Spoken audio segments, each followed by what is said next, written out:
বেশ কিছু বছরে এমন কিছু মুভি আসে যেগুলো সবার থেকে আলাদা। যে মুভিগুলো দেখার পরে মুভি তো শেষ হয়ে যায়, কিন্তু তার রেশ সকলকে ভাবাতে থাকে। কিছুদিন আগে নেটফ্লিক্সে মহারাজা নামের একটি তামিল মুভি মুক্তি পায়, যেটা ইতিমধ্যে মোস্ট সার্চ মুভির তালিকায় শীর্ষ স্থান দখল করেছে।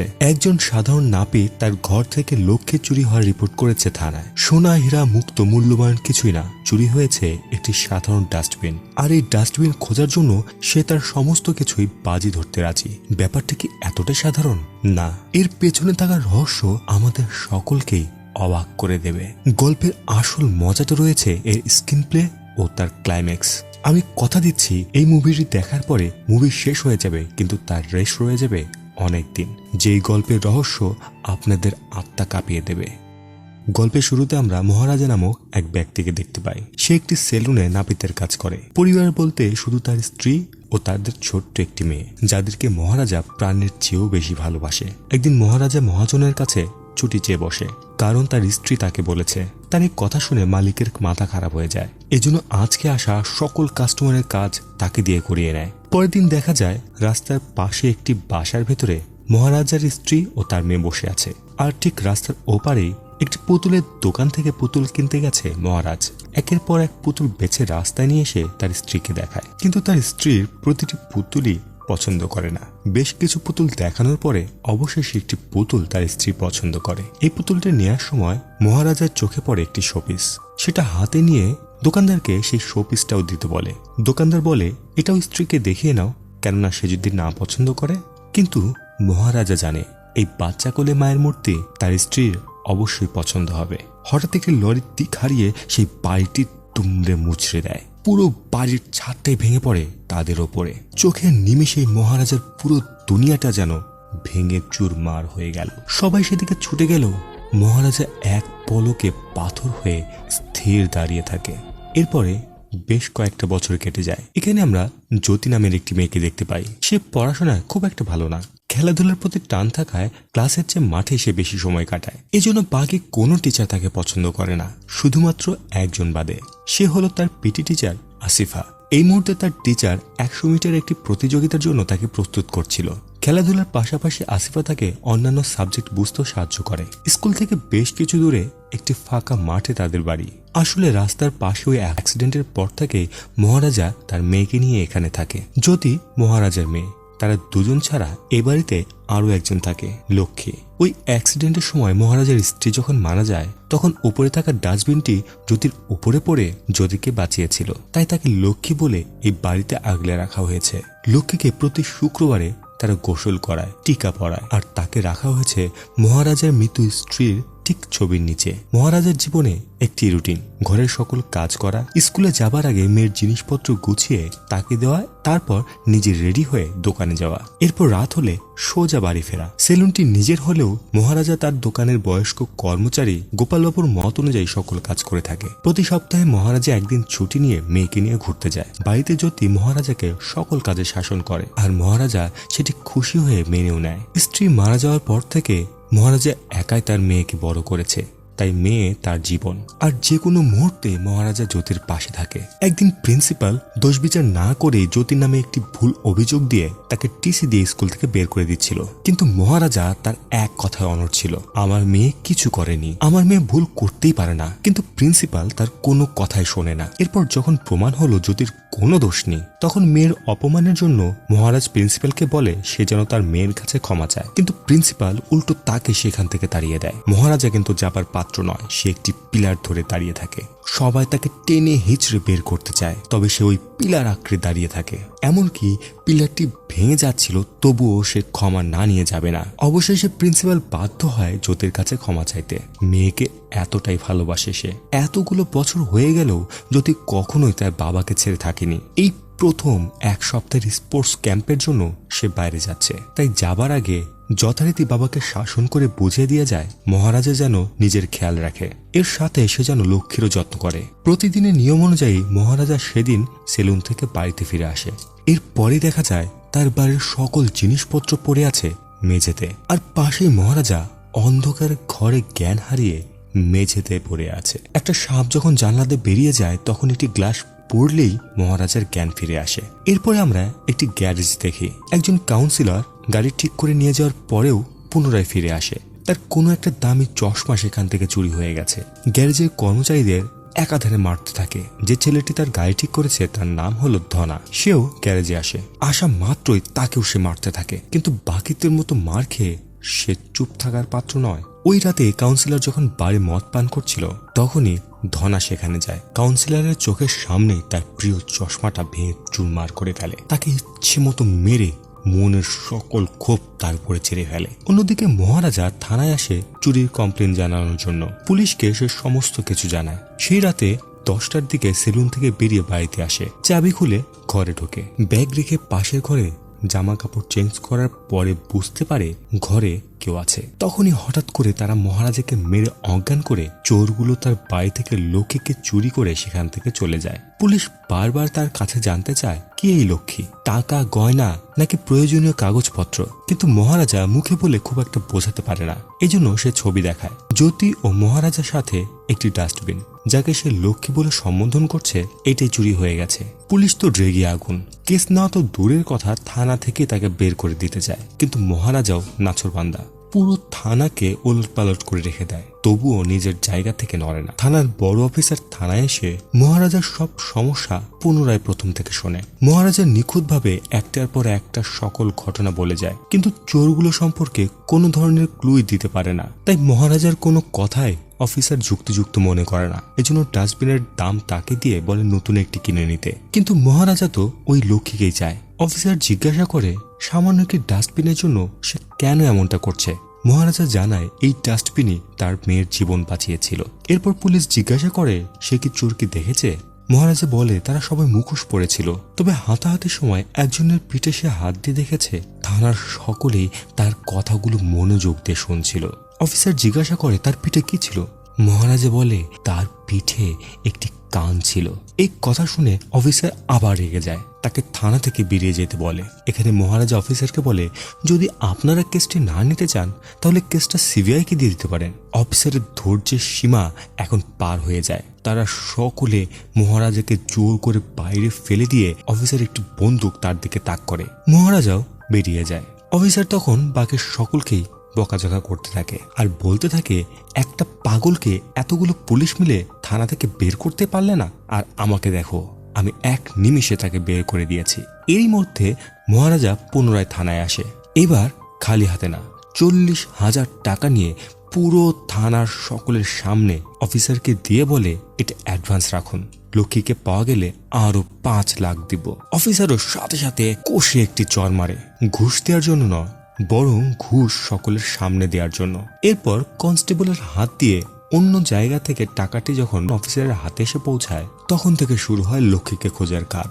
মহারাজের বাড়ি, আশেপাশের লোকজন, তার সেলুন, সব জায়গায় খোঁজ খবর শুরু হয়ে যায়। এদিকে মহারাজা মেয়ের ক্যাম্প থেকে পাঠানো ভিডিওগুলো দেখতে থাকে, যেখানে তার মেয়ে লক্ষ্মীরই খোঁজ করছিল, আর মহারাজা তার মেয়ের ফোনের কোনো জবাব দিতে পারছিল না। অফিসার বা সাব ইন্সপেক্টর এরা কেউই বিশ্বাস করতে পারছিল না যে সামান্য ডাস্টবিনের জন্য এই লোক এতগুলো টাকা খরচ করতে রাজি হচ্ছে। তারা ভাবতে থাকে হয়তো ডাস্টবিনের মধ্যে আরো দামি কিছু আছে, যা মহারাজাকে চেপে ধরলেই বেরিয়ে আসবে। তাই অফিসার মহারাজার সাথে আলাদা করে কথা বলে সঠিকভাবে জানতে চায় ওই ডাস্টবিনের ভেতরে কি ছিল। কিন্তু মহারাজা বলে 5 লাখের সাথে আরো 2 লাখ বাড়িয়ে দেব, কিন্তু আমার মেয়ে ফিরে আসার আগে লক্ষ্মীকে খুঁজে বের করে দিন। অফিসার এবার আরো অবাক। এরপর আমরা গল্পের অন্যতম এক চরিত্রকে দেখি, যার নাম হলো সেলভাম। দুজন অসহায় মা ও মেয়েকে বেঁধে রেখে তাদের সমস্ত টাকা গয়না ডাকাতি করে নিয়ে তাদেরই সামনে তাদের বাড়িতে রান্না করে বসে খাচ্ছে। এটাই হচ্ছে এদের চুরি করার প্যাটার্ন। সাবরি নামের আরো একজন সঙ্গীকে নিয়ে সিলভাম এভাবেই চুরি ডাকাতি করে যাচ্ছে। সবকিছু হাতিয়ে নেওয়ার পরে ওর সঙ্গী মহিলার ওই বাচ্চা মেয়েটিকে ধর্ষণ করার পরে পুরো বাড়ি সিলিন্ডারে গ্যাসে আগুন ধরিয়ে ব্লাস্ট করে দেয়। যে মানুষটি অন্যের মা মেয়েকে সম্মান করে না, সেই মানুষরূপী শয়তানেরও কিন্তু একটি সুন্দর পরিবার আছে। সিলভামের স্ত্রী তাকে খুবই ভালোবাসে, আর একটি মিষ্টি মেয়ে যাকে সিলভাম খুবই ভালোবাসে। ওই বাড়ি থেকে চুরি করে ফেরার সময় একটি শোপিস তুলে নিয়ে এসেছিল, যেটা সে তার মেয়েকে দেয়, কিন্তু মেয়ের পছন্দ না হয় সেটাকে সে ডাস্টবিনে ফেলে দেয়। আর দেখা যায় সিলভামের বাড়িতে রয়েছে মহারাজার সেই ডাস্টবিন লক্ষ্মী। সিলভামের একটি ইলেকট্রিক হার্ডওয়্যারের দোকান আছে। এই ব্যবসাকে সামনে রেখে পেছনে সে এসব দুর্নীতি করে বেড়ায়। এদিকে লক্ষ্মীর খোঁজ পাওয়ার আশায় মহারাজা বাড়ি যাওয়া বন্ধ করে দিয়েছে। এখন সব সময় সে থানাতেই পড়ে থাকে। ক্যাম্প থেকে পাঠানো মেয়ের ভিডিওগুলো দেখে আর বাকি পুলিশদের সমস্ত আবদার সে এখানে মেটায়। তাকে এভাবে কষ্ট পেটে দেখে একজন কনস্টেবল তাকে বলে, তুমি কেন তাদের পেছনে এত টাকা খরচ করছো? তারা তোমাকে বোকা বানাচ্ছে। তোমার জিনিস তো খুঁজে পাওয়া যাবেই না, বরং তোমার সমস্ত টাকাই শেষ হয়ে যাবে। আসলে পুলিশ সত্যি লক্ষ্মীর খোঁজ করছে না, বরং তারা এমন দোকানের খোঁজ করছে যেখানে লক্ষ্মীর মতো হুবহু একটি ডাস্টবিন তৈরি করা যাবে। অর্থাৎ সেই ডাস্টবিনটি মহারাজাকে বুঝিয়ে দিয়ে তার টাকা হাতে নেওয়ার চিন্তা করছে। খুঁজতে খুঁজতে সাব ইন্সপেক্টর এমন একটি দোকানে গিয়ে পৌঁছায় যেখানে তার এক পূর্ব পরিচিতের সাথে দেখা হয়ে যায়। এই লোকটির নাম হলো নাল্লা শিবম। লক্ষ্মীর ছবি দেখিয়ে নাল্লা শিবমকে দায়িত্ব দেওয়া হয় লক্ষ্মীর একটি কপি বানানোর জন্য। যেখানে লক্ষ্মীকে নিয়ে এত দুর্নীতি চলছে সেখানে মহারাজা লক্ষ্মীর অপেক্ষায় থানায় বসে বসে সবার দুর্ব্যবহার ও ঠাট্টার পাত্র হচ্ছে। এমন সময় একজন ব্যক্তি থানায় আসে মিসিং ডায়েরি লেখানোর জন্য। সে আসলে ওই ধনা নামের কর্মচারীর মিসিং রিপোর্ট লেখাতে এসেছে। মহারাজার পাশে এসে বসলে তার হাতে থাকা ছবিটি মহারাজার চোখে পড়ে। সাথে সাথে আমরা দেখতে পাই চুরির রাতের ঘটনা। সাপের শব্দে মহারাজার চোখ খোলে।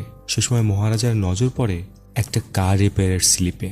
সেই গাড়ির নম্বরের সূত্র ধরেই সে পৌঁছে গিয়েছিল ওই বারে যেখানে কাউন্সিলর বসে মদ্যপান করছিল।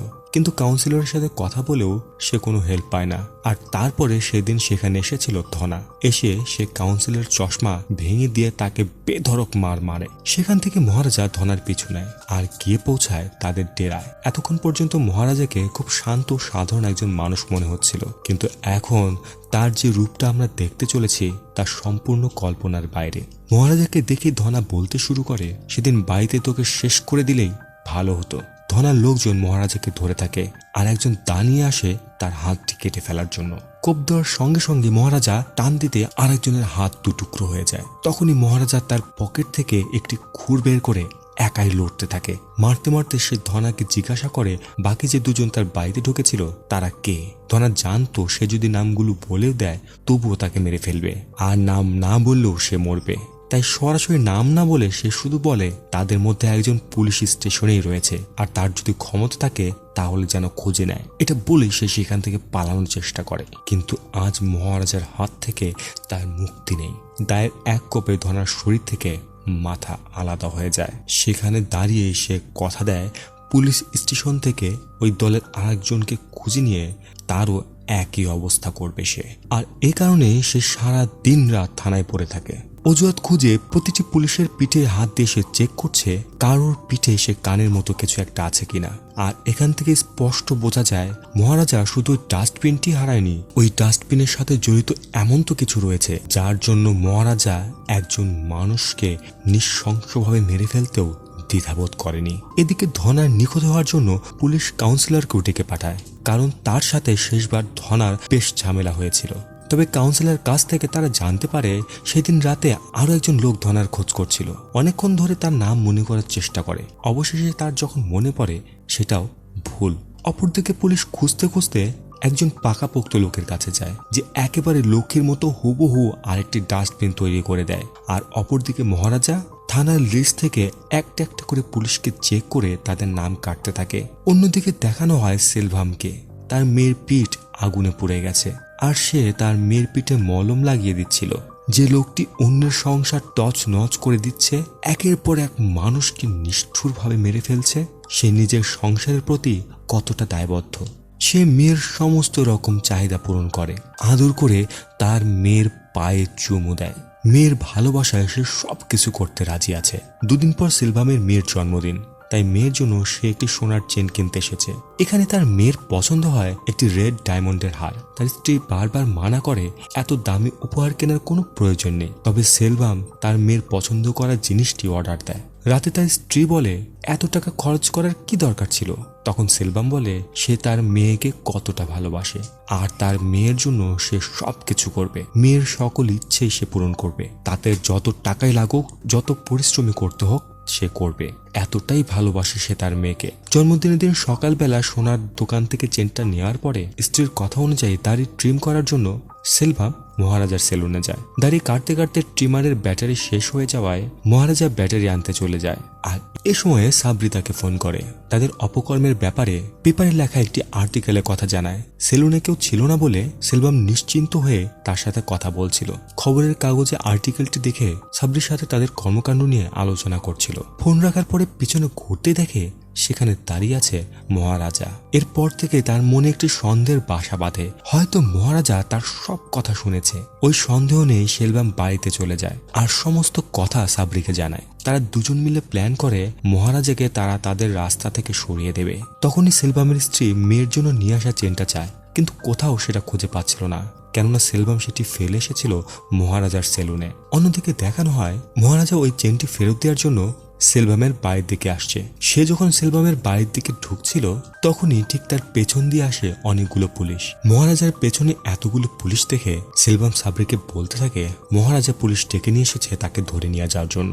সাবরি ভয় পেয়ে তাদের বন্দুক বের করে পুলিশের দিকে তাক করে, আর এতেই পুলিশের গুলিতে সাবরি সেখানেই মারা যায়। এরই পাশাপাশি তারা সেলভামকেও অ্যারেস্ট করে নেয়। তাকে অ্যারেস্ট করার জন্য সেলভাম মহারাজাকে দায়ী করে। এখানে একটি কনফিউশন দাঁড়ায় যে মহারাজা এতটা ইয়াং কিভাবে। আসলে এতক্ষণ ধরে সেলভামের যে গল্পগুলো দেখানো হচ্ছিল তার সবকিছুই ঘটেছে অতীতে। মুভির শুরুতে মহারাজার যে গল্পটা দেখানো হয়েছে সে সময়, এরপর আবার গল্প বর্তমানে ফিরে আসে। পুলিশ মহারাজাকে জানায় তার লোককে খুঁজে পাওয়া গেছে, তাই বাকি টাকাটা তাদের হাতে তুলে দিতে। এদিকে জ্যোতিও ফিরে আসছিল।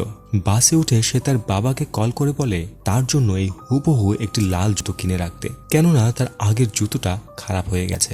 আসলে ওই জুতোটা জ্যোতি তার এক বন্ধুকে দিয়ে সাহায্য করেছে। এদিকে নতুন করে ডাস্টবিন বানিয়ে তাকে আবার সেই পুরনো ডাস্টবিনের মতো করে তৈরি করা হয়। কিন্তু চিন্তার বিষয় হলো চুরি যে করেছে সেই দোষ স্বীকার করার মতো চোরের খোঁজ পাওয়া যাচ্ছে না। অফিসার যে কয়টা চোরকে ফোন করেছে তারা কেউই সামান্য এই ডাস্টবিন চুরির দোষ নিতে রাজি নয়। তাই অফিসার সাব ইন্সপেক্টরকে পরের দিন সকালের মধ্যে যে কোনো একটি লোককে খুঁজিয়ে আনতে বলে আর জানায় তার বিনিময়ে 50,000 টাকা দেবে। তখন নাল্লা শিবাম বলে 50,000 টাকা যদি পাওয়া যায় তাহলে বাইরে আর খোঁজ করার কি দরকার, সে নিজে এই কাজ করবে। আর নাল্লা শিবাম যাতে পুরো ঘটনা ভালোভাবে বুঝতে পারে এজন্য অফিসার থানায় ফোন করে মহারাজাকে তার গল্পটি আবার প্রথম থেকে বলতে বলে। কিছুটা পানি পান করার পরে মহারাজা আবার তার গল্প শুরু করে। মহারাজা নিজের পরিচয় দিয়ে সেই রাতের বর্ণনা দেওয়া শুরু করে, কিন্তু এবার তার বর্ণনার সাথে সাথে আমরা আরেকটি ঘটনা দেখতে পাই। আসলে ওই রাতে বাড়িতে এসে তালা খুলে ঘরে ঢুকে ব্যাগ রেখে ঘরে গিয়ে জামা চেঞ্জ তো করতে শুরু করে, তবে সেটা মহারাজা নয়, জ্যোতি ছিল। আর সে ঘরেই লুকিয়েছিল সেই চোরগুলো। হঠাৎ একজন এসে তার মুখ চেপে ধরে, আর যে তার মুখ চেপে ধরেছিল সে ছিল নাল্লা শিবাম। নাল্লা শিবাম ও ধনা তার চোখটি বেঁধে দেয়। জ্যোতি নিজেকে বাঁচানোর চেষ্টা করে, কিন্তু সজোরে মাথায় লাগা আঘাতের কারণে মাটিতে লুটিয়ে পড়ে, আর এই আঘাতটি করে সেলভাম। এরপরে সেলভাম জ্যোতির পায়ে সেই হাতুড়ি দিয়ে পার আঘাত করতে থাকে যেন সে পালাতে না পারে। তবে জ্যোতিকে মারার কোনো প্ল্যানই তাদের ছিল না। জেল থেকে ছাড়া পাওয়ার পরেই সেলভাম এসেছিল মহারাজাকে মারতে, আর এই জন্য গত বেশ কয়েকদিন ধরে নাল্লা শিবাম তার উপরে নজর রাখছিল। তার নজর রাখা অনুযায়ী এতক্ষণে মহারাজা তো বাড়ি চলে আসার কথা, কিন্তু আজ সে বাড়িতে আসেনি। আর এই মেয়েটা তো গত 1 সপ্তাহ ধরে বাড়ির বাইরে ছিল, আর আজই তাকে ফিরে আসতে হলো।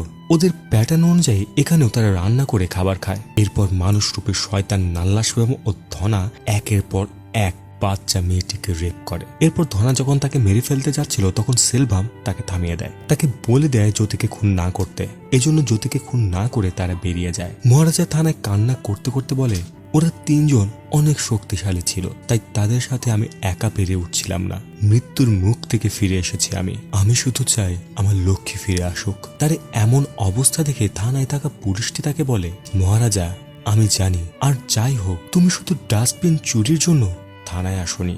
সম্পূর্ণ ঘটনায় ফোনের এপাশ থেকে 3 জনই শুনছিল। পুরো গল্পটি শোনার পরে নাল্লা শিবামের মুখের রং একেবারে পাল্টে যায়। সে বুঝতে পারে কাল সকালে যার বাড়ির জিনিস চুরি করার দায় সে নিতে যাচ্ছে সে আর কেউ নয়, সে হলো মহারাজা। সেই মহারাজা যার মেয়েকে সে একাধিকবার ধর্ষণ করেছে। তাই সে অফিসারকে বলে ঠিকানাটা তাকে দিয়ে দিতে, কাল সকালে সে সেখানে পৌঁছে যাবে। কিন্তু অফিসার বলে আজ রাত যেন সে এখানে থেকে যায়, কেননা তার বাড়ি অনেক দূরে, কালকে আসতে তার দেরি হতে পারে। সে রাতে মহারাজা সেলুন বন্ধ করে একই সময়ে বেরিয়েছিল, কিন্তু মাঝপথে মেয়ের জন্য জুতো কিনতে গিয়ে দেরি হয়ে যায়। বাড়ি এসে মেয়েকে এমন অবস্থা দেখে সে দ্রুত তাকে হাসপাতালে নিয়ে যায়। ডাক্তারের কাছে কাকুতি মিনতি করতে থাকে তার মেয়েকে সুস্থ করার জন্য। তখন জ্যোতি কান্না করতে করতে তার বাবাকে বলে, আমার খুব কষ্ট হচ্ছে বাবা, ওরা কেন আমার সাথে এমনটা করলো? আমার তোমার কাছে একটাই অনুরোধ, তুমি একবার তাদের সাথে আমার কথা বলিয়ে দাও। আমি তাদের সাথে কথা বলতে চাই,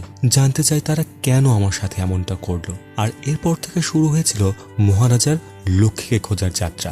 লক্ষ্মীকে খোঁজার আড়ালে সে খুঁজে বেড়াচ্ছিল তার মেয়ের সেই রেপিস্টদের। পরদিন ইন্সপেক্টর ও সাব ইন্সপেক্টর নাল্লা শিবমকে নিয়ে মহারাজার বাড়িতে আসে আর নাল্লা শিবমকে বলে সেই রাতে যা যা ঘটেছিল সকল কিছু বর্ণনা করতে। নাল্লা শিবমের বর্ণনা দেখে মহারাজার কিছুটা সন্দেহ হয়ে যায়। সে ধারণা করে এই সেই ব্যক্তি। এজন্য সে কৌশলে তার পিঠে হাত দেয়, যেখানে সে টিউমারের মতো কিছুটা অংশ খুঁজে পায়, যার ফলে মহারাজা একদম নিশ্চিত হয়ে যায় এই সেই নরপিশাচ। অফিসার মহারাজকে জিজ্ঞাসা করে এখন তার এই চোরের সাথে কি করবে। মহারাজা বলে তাকে মাফ করে দিন, ছেড়ে দিন। তখন অফিসার বলে, তুমি তাকে এভাবেই ছেড়ে দেবে? তার কোনো শাস্তি নেই, এভাবে তো তাকে ছাড়া যাবে না। মহারাজা অফিসারকে বারবার বলে, না না, তাকে ক্ষমা করে ছেড়ে দিন, কেননা সে চাচ্ছিল এই নরপিশাচকে সে নিজের হাতে খুন করবে। এ সময় অফিসার বলে, তুমি তাকে কিভাবে ক্ষমা করতে পারো? সে তোমার লক্ষ্মীকে চুরি করেছে, তারপরেও তুমি তাকে ক্ষমা করে দেবে? মহারাজা বলে, হ্যাঁ, ক্ষমা করে দিন। অফিসার এ সময় চিৎকার করে বলে, যদি সে তোমার মেয়েকে ধর্ষণ করতো তবুও তুমি তাকে ছেড়ে দিতে? অফিসারের মুখে এমন কথা শুনে মহারাজা থমকে দাঁড়িয়ে যায়। কেন সে হঠাৎ এমন কথা বলছে? আসলে তদন্ত করতে করতে তারা ওই হাসপাতালে গিয়ে পৌঁছায় যেখানে জ্যোতির চিকিৎসা হচ্ছে, আর সেখান থেকে তারা সমস্ত ঘটনা জানতে পারে। এরপর মহারাজাকে না জানিয়েই তাদের খোঁজ শুরু করে দেয়, খুঁজতে শুরু করে দেয় সেই মানুষরূপী জানোয়ারদের। তারা এটাও খোঁজ পেয়েছে নাল্লা শিবম, ধনা আর তাদের সাথে জড়িত ছিল সেলভাম, যারা এই জঘন্য অপকর্ম করেছে। তাই আজ সে চায় মহারাজা যেন নিজ হাতে তার মেয়ের উপর হওয়া অত্যাচারের সঠিক প্রতিশোধ নেয়। এজন্য নাল্লা শিবমকে মহারাজার হাতে ছেড়ে দিয়ে বাড়ি থেকে দরজা বন্ধ করে দিয়ে অপেক্ষা করতে থাকে। এবার মহারাজা নাল্লা শিবমকে ধরে সে তা দিয়ে গলা কেটে মেরে ফেলে। এভাবে সে তার মেয়ের ওপরে হওয়া অত্যাচারের প্রতিশোধ নেয়। এরপর অফিসার সিলভামের ঠিকানাও মহারাজকে দিয়ে দেয়। মাঝপথে আসার সকলকে মারতে মারতে মহারাজা সিলভামকে দেখা মাত্রই সে যেন আকাশ থেকে পড়ে। কিন্তু কেন? সিলভামকে দেখার পর থেকে মহারাজা তাকে একটি আঘাতও করতে পারছিল না। সিলভাম মনে করত তার পরিবার তার মেয়েকে হারানোর একমাত্র কারণ ছিল মহারাজা, যেখানে সে এই বিষয়ে কোনো কিছু জানতই না। সে বলতে থাকে, তোমার জন্য আমি আমার পরিবার হারিয়েছি, মেয়েকে হারিয়েছি, আমার জীবনের এতগুলো বছর আমি জেলে কাটিয়েছি, আর জেলে কাটানোর সময় প্রত্যেক দিন ভেবেছি যে বেরোনোর পরে তোমাকে আমি কিভাবে মেরে ফেলবো। এটা বলে সে মহারাজাকে একাধারে মারতে থাকে। কিন্তু এবার মহারাজা আর চুপ থাকে না, সে সিলভামকে প্রচুর মারতে থাকে। মারতে মারতে সিলভামের এমন অবস্থা করে ফেলে যাতে তার হাঁটার অবস্থাও থাকে না। তখন সিলভাম হাসতে হাসতে বলে, যে কষ্ট আমি তোকে দিয়েছি সারা জীবন সেই কথা মনে করে তুই ধুকে ধুকে মরবি। আমার এই ব্যথা তো কিছুই না, মেয়ের মুখ দেখলে তোর সারা জীবন মনে পড়বে আমরা তার সাথে কি করেছি। তখনই আসিফা ম্যামের সাথে জ্যোতি সেখানে আসে। মহারাজা বারবার বাধা দিলেও জ্যোতি অনুরোধ করে কিছুক্ষণ সিলভামের সাথে কথা বলার জন্য। জ্যোতি এসে সিলভামের সামনে বসে। মেয়েটির এমন করুণ অবস্থা দেখেও এই নরপিশাচ হাসতে থাকে।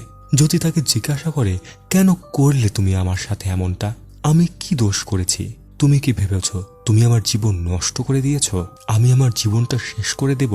ভুল, আমি কখনোই তোমার কাছে হেরে যাব না। আমি আমার এই অবস্থা থেকে একদিন বেরিয়ে আসবই। তোমার যদি আমার মতো কোনো মেয়ে থাকে তাকে জিজ্ঞেস করো, তোমার মতো কত লোকের সম্মুখীন রোজ হতে হয় আমাদের। এরপর জ্যোতি একটি গয়নার পুটলি সিলভামের দিকে ফেলে দিয়ে বলে, এটার জন্যই তো বাড়িতে এসেছিলে তাই না? এগুলো দেখে সিলভাম বলে, আগে যদি জানতাম তুই এত কথা বলিস তাহলে তোকে সেই রাতেই মেরে ফেলতাম। তখন জ্যোতি বলে, আর আমি যদি এখানে না আসতাম তাহলে আমার বাবা তোকে মেরে ফেলতো। আমি এখানে এসে তোর জীবন বাঁচিয়েছি। এরপর মহারাজা জ্যোতিকে নিয়ে সেখান থেকে বেরিয়ে যাচ্ছিল। তখনই সিলভামের নজরে পড়ে পুটলিতে থাকা সেই চেনটি, যেটা সে তার নিজের মেয়ের জন্য কিনেছিল। এমন সময় তাকাতে সে জ্যোতির কাঁধে সেই ক্ষত চিহ্ন দেখে, যে ক্ষতটি তার মেয়ের ছোটবেলায় পুড়ে যাওয়ার কারণ হয়েছিল। আসলে সিলভামের অ্যারেস্ট হওয়ার পরে মহারাজা তার স্ত্রীকে নিয়ে দুবার সিলভামের বাড়িতে গিয়েছিল, কিন্তু সেখানে কাউকেই পায়নি। অবশেষে এখানকার ঠিকানা পেয়ে তারা এখানে এসেছিল সেই চেনটি ফেরত দেওয়ার জন্য, যেটা সিলভাম সেলুনে ফেলে এসেছিল, কিন্তু সিলভামের স্ত্রী সেটা নিতে চায় না, কেননা এটা অসৎ পথে আয় করা। এটার পেছনে কত শত পরিবারের রক্ত বইয়েছে সে, তাই এই চেনটি সে তাদের কাছ থেকে নিতে পারে না। তখনই মহারাজের স্ত্রী রাস্তার ওপারে থাকা পুতুলের দোকান থেকে সিলভামের মেয়ের জন্য একটি পুতুল কিনে আনতে বলে, আর তখনই ঘটে যায় সেই দুর্ঘটনা। অ্যাক্সিডেন্টে সকলে মারা গিয়েছিল, মহারাজার স্ত্রী, তার সন্তান, এমনকি সিলভামের স্ত্রীও। শুধুমাত্র ওই ডাস্টবিনের নিচে বেঁচে ছিল সিলভামের মেয়ে। নিজের পুরো পরিবারকে হারিয়ে সিলভামের মেয়েকেই গত 15 বছর ধরে নিজের মেয়ের মতো বড় করেছে সে। সিলভাম বুঝে যায় অন্যের মেয়ের ক্ষতি করতে গিয়ে সে নিজের মেয়ের কত বড় ক্ষতি করে ফেলেছে সে। তখনই তার অনুশোচনার শেষ থাকে না। সে তার মেয়েকে একাধারে ডাকতে থাকে, চিৎকার করে বলতে থাকে একবার তার কাছে আসার জন্য, কিন্তু মহারাজা জ্যোতিকে নিয়ে সোজা বেরিয়ে যায়। তাকে গাড়িতে যেতে বলে সে আরেকবার সিলভামের কাছে আসে। সিলভাম তাকে একবারের জন্য জ্যোতিকে ডেকে আনতে বলে। সে বলে সে শুধু একবার তার সাথে কথা বলবে, তাকে দেখবে, তার মেয়েকে সে একবারের জন্য দেখতে চায়। কিন্তু মহারাজা বলে জ্যোতি আমার মেয়ে। এই বলে জ্যোতিকে নিয়ে সে বেরিয়ে যায়। মেয়ের যে 2 পা সিলভাম মাথায় করে রাখতো, নিজ হাতে সেই পায়ে সে বারবার আঘাত করেছে। যে মেয়েকে সে প্রাণের চেয়েও বেশি ভালোবাসতো, যে মেয়ের প্রতিটি শখ সে পূরণ করতে চাইতো, সেই মেয়েকে সে নিজ হাতে তুলে দিয়েছিল মানুষ রূপী সেই পশুদের কাছে। আর সে কি আনন্দে পাশে বসে খাবার খাচ্ছিল। আজ সে বুঝতে পেরেছে সে কতটা পৈশাচিক কাজ করে এসেছে, সে কত শত মা মেয়ের জীবন নষ্ট করেছে, আর আজ সে তার কুকর্মের ফল পেয়েছে।